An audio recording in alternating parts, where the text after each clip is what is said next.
Les causes des naufrages peuvent inclure des facteurs comme les tempêtes, les guerres et les coulages volontaires.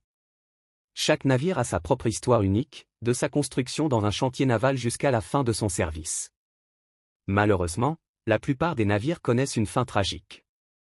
L'équipage de 3 personnes a disparu dans des circonstances inexpliquées mi-avril 2007 à bord du catamaran de pêche australien Cass 2. Le yacht, à la dérive, a été repéré accidentellement depuis un hélicoptère.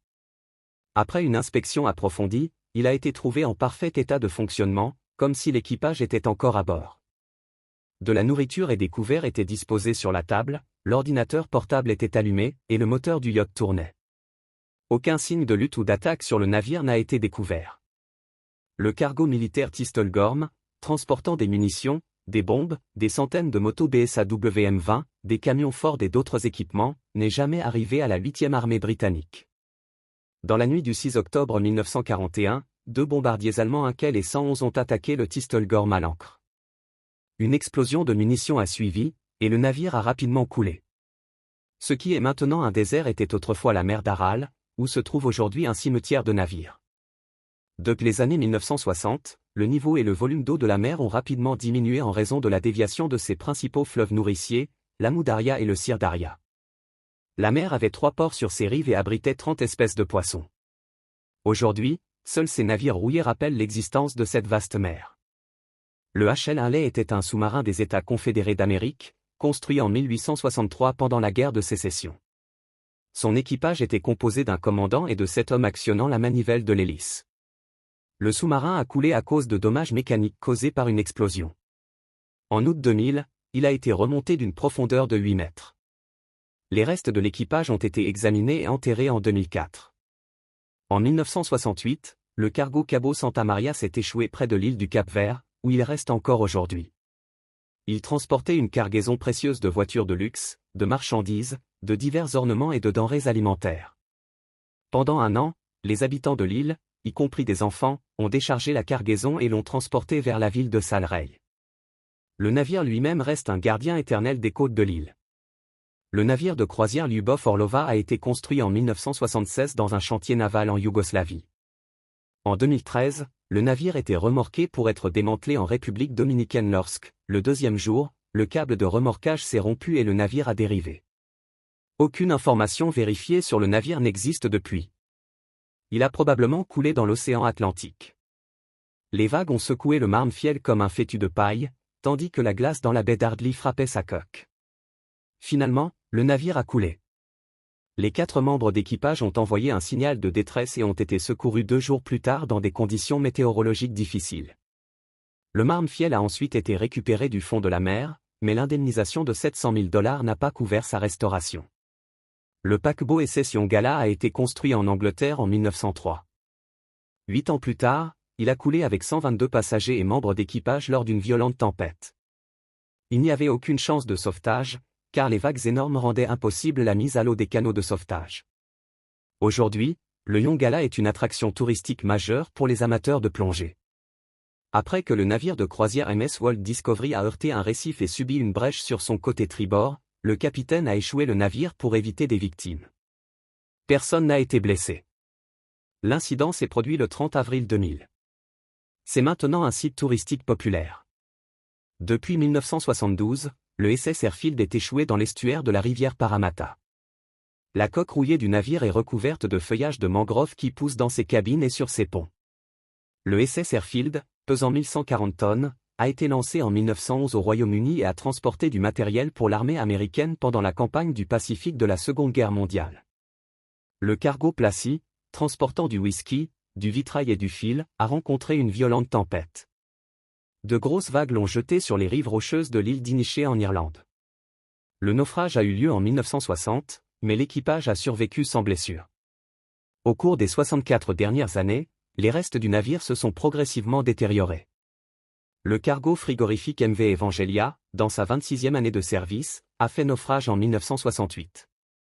Il s'est échoué près de la plage roumaine de Costinetti sur la mer Noire, où il reste encore aujourd'hui. 2 grandes sections de la coque manquent du côté tribord, et la superstructure du navire s'est effondrée. Certains pensent que le naufrage du MV Evangelia a été délibérément organisé pour toucher l'argent de l'assurance. Le pétrolier en béton SS Selma a été achevé et lancé en 1919 par des entreprises de Mobile, en Alabama. Le 31 mai 1920, ce navire de 7500 tonnes a heurté un quai à Tampico, au Mexique, créant une déchirure de 18 mètres dans sa coque. Après des tentatives de réparation infructueuses à Galveston et des essais ratés de vendre le navire, les autorités américaines ont décidé de le couler intentionnellement. Aujourd'hui, le SS Selma sert de monument historique sur l'eau. Un groupe de chercheurs a découvert un navire militaire rouillé et abandonné. Les historiens l'ont identifié comme le HMS Valor, un navire naval qui avait disparu dans des circonstances mystérieuses il y a plus de 50 ans. Les plongeurs ont trouvé de nombreux effets personnels des marins à bord, mais la disparition de l'équipage reste un mystère. Une théorie suggère qu'ils ont rencontré une forme de vie extraterrestre inexplicable. Ce pétrolier en béton a été construit à la fin de la Première Guerre mondiale en utilisant du béton en raison d'une pénurie de métal. Il mesure 130 mètres de long et 16 mètres de large. Jugé inutile, le SS Palo Alto a été intentionnellement échoué près de Sea Cliff State Beach dans la baie de Monterey en 1929. Aujourd'hui, il sert de jetée de pêche et d'attraction locale. Sur les rives sablonneuses de l'île Frasé, au large de la côte et de l'Australie, se trouve le SS Maeno. Bien qu'il n'existe pas de données définitives sur le navire, une chanson raconte son histoire. Construit en Écosse en 1905, le Maeno a servi pendant la Première Guerre mondiale. En 1935, une violente tempête l'a jeté sur la côte, où il reste encore aujourd'hui. Le Galaxy était un ancien hôtel conçu comme un navire, entièrement navigable et situé sur l'île de Khao Chang, en Thaïlande. Propriété du milliardaire thaïlandais Orang Azavaham, ce navire de 7 étages comptait 70 chambres luxueusement meublées, des ascenseurs, un personnel de haute qualité et une piscine. Malgré sa grandeur, le Galaxy n'a pas attiré la popularité et a rapidement fermé en raison d'un mauvais entretien.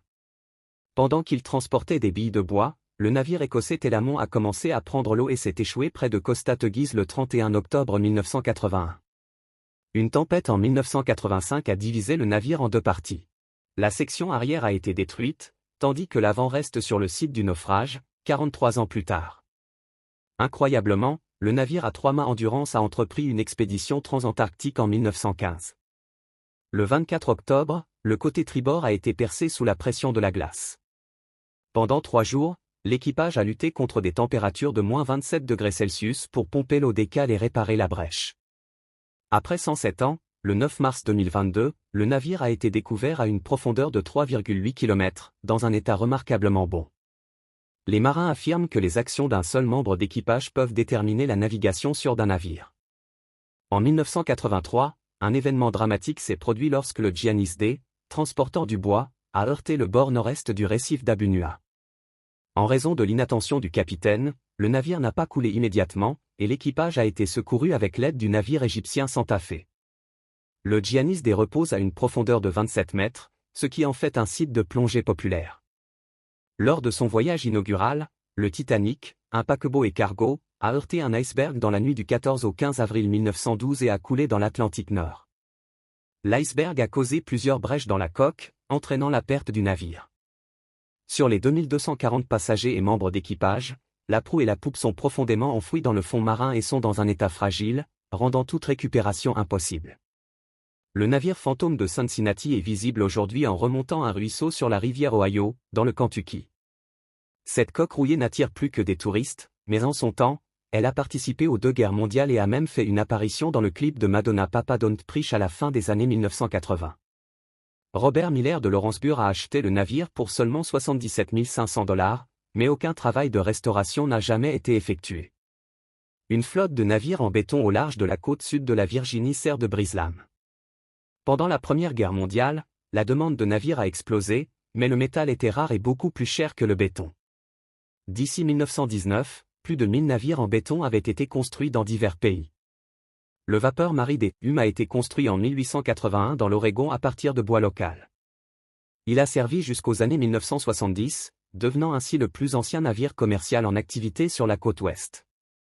En 1985, des efforts de restauration ont commencé pour le préserver en tant que musée, mais une défaillance mécanique l'a fait glisser de ses supports et s'enliser dans la boue à Gold Beach, où il reste encore aujourd'hui. Il n'existe aucun enregistrement vérifié sur la façon dont le Demetrio s'est retrouvé sur la côte sablonneuse près de Gitio, en Grèce. Les théories populaires suggèrent qu'il était utilisé pour la contrebande de cigarettes entre la Turquie et l'Italie. Selon les rumeurs, le navire a été saisi par les autorités portuaires grecques et plus tard brûlé pour détruire les preuves de contrebande. Une autre théorie moins acceptée prétend qu'il s'agit d'un navire fantôme d'origine inconnue. Pendant l'ouragan Frances en 2004, le La Famille Express s'est échoué sur le banc de sable de Kos. Le navire est criblé de trous dangereux dans sa coque et son pont, avec des éclats de métal tranchant, du verre brisé et de la poussière toxique provenant de vieilles peintures, d'oxyde de fer, de produits synthétiques et pétroliers. Les plongeurs sont invités à faire preuve de prudence en raison des fragments de métal tranchant à proximité. Les restes du HMVS Cerberus reposent à une profondeur d'environ 3 mètres et à moins de 200 mètres du rivage dans la baie de Half Moon. Il sert maintenant de brise-lames. Nommé d'après Cerbère, le chien de garde à 3 têtes des enfers dans la mythologie grecque, le navire possède 2 tourelles circulaires qui abritaient autrefois des canons de 10 pouces. Le Cerberus a servi dans la Royal Australian Navy de 1871 à 1924. Les conditions météorologiques sévères en mer peuvent entraîner des pertes importantes pour les propriétaires de navires. En 1994, le câble de remorquage de la grue flottante BOS 400 s'est rompu en raison de vagues élevées et de vents de 35 mètres par seconde. La grue, sans puissance, a été jetée sur les rochers près du cap, où elle reste encore aujourd'hui. Le BOS 400 est l'une des grues flottantes les plus puissantes, avec une capacité de levage de 1200 tonnes et une valeur estimée à 70 millions de dollars. Le cimetière de navires de Staten Island est un lieu sombre situé au nord-ouest de l'île.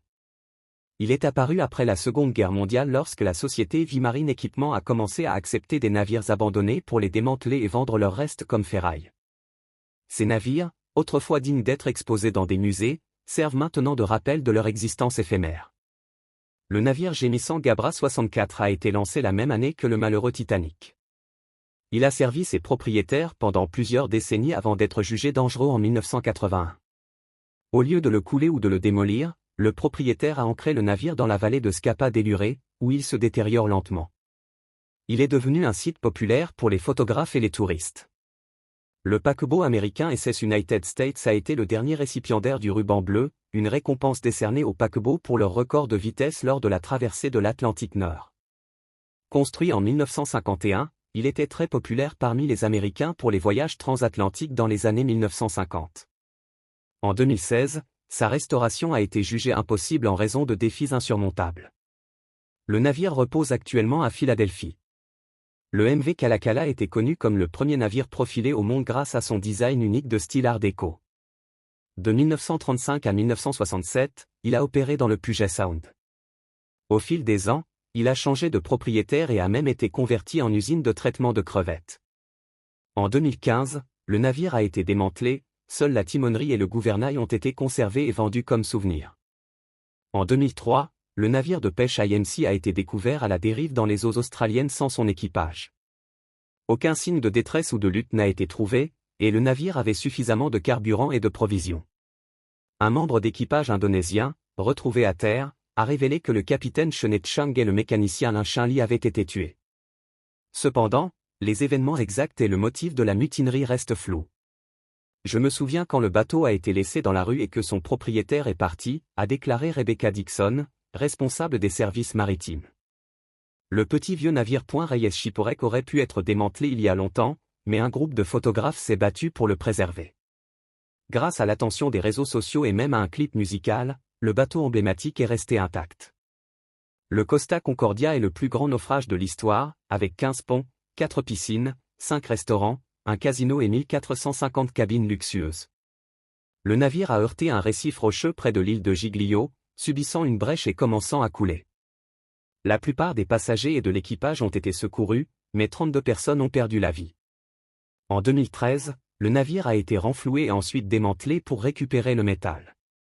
En décembre 1925, l'équipage du SS Kotap Paxi a envoyé un signal de détresse par radio, signalant que le navire prenait l'eau et se penchait dangereusement pendant une tempête tropicale. L'épave a été trouvée dans les années 1980 mais n'a été identifiée qu'en janvier 2022 après une enquête de 15 ans menée par Michael Barnett.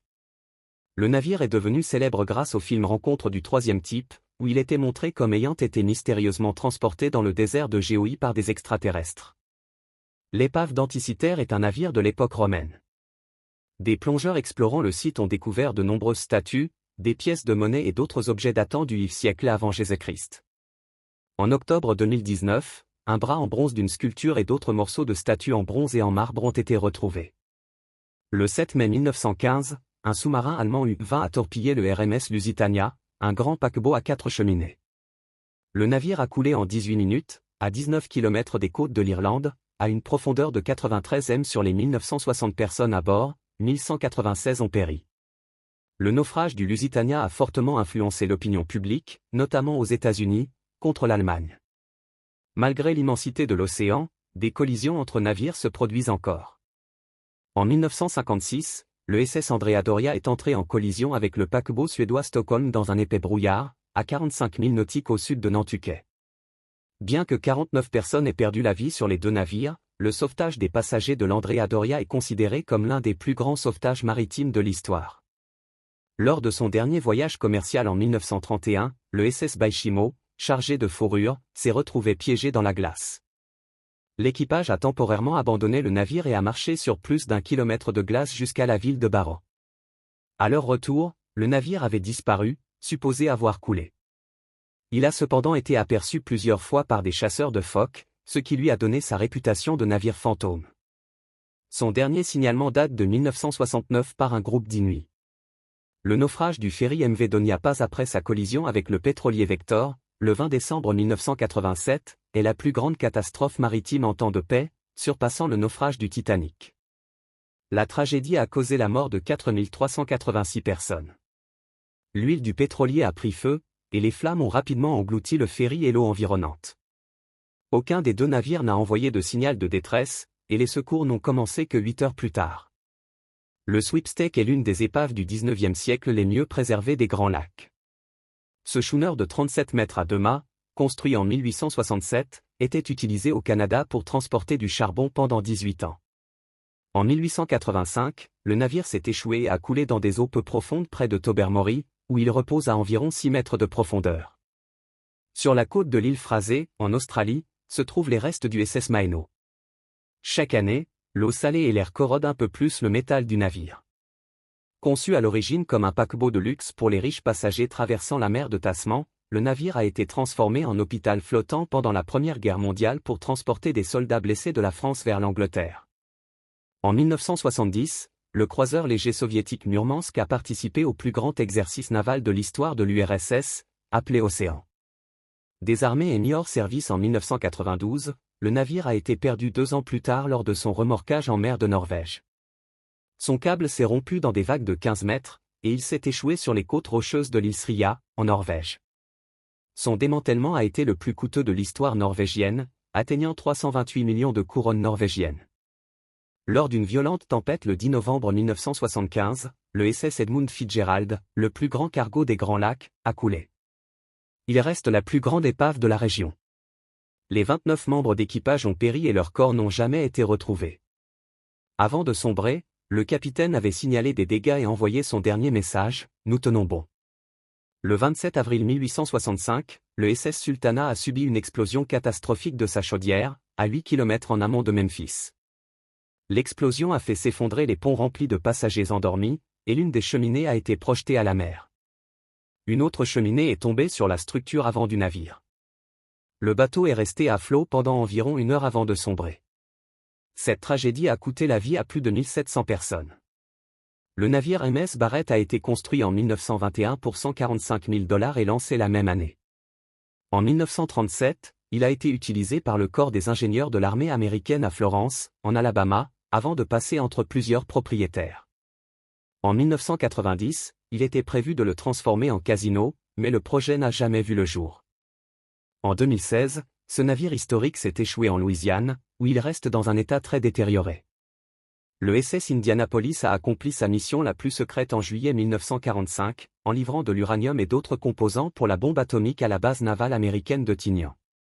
Le 30 juillet 1945, ce croiseur lourd a été torpillé par un sous-marin japonais et a coulé. Sur les 1196 membres d'équipage, 883 ont péri.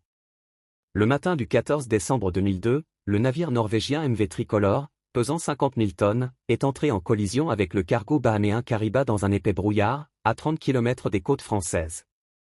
Le MV Tricolore a coulé sur place avec sa cargaison de 2871 voitures neuves, dont des BMW, des Volvo et des Saab. Son renflouement a nécessité de puissantes grues et a pris plus d'1 an. Au début des années 1960, un mémorial a été construit sur l'épave du cuirassé USS Arizona pour honorer les victimes de l'attaque de Pearl Harbor. Chaque année, le 7 décembre, une cérémonie chrétienne est organisée en hommage aux 1177 marins et aviateurs qui ont péri à bord. L'Arizona a coulé après avoir été bombardé par l'aviation japonaise le 7 décembre 1941, alors qu'il était amarré à Pearl Harbor. Sur l'une des îles du sud de la Grèce se trouve l'épave du MV Panos, échouée sur du sable blanc. Construit en 1937, ce cargo transportait une cargaison de cigarettes de contrebande pour la mafia italienne lors d'un voyage en 1980 depuis la Turquie. Poursuivi par la marine grecque et pris dans une tempête, il s'est échoué dans une baie peu profonde et l'équipage a pris la fuite.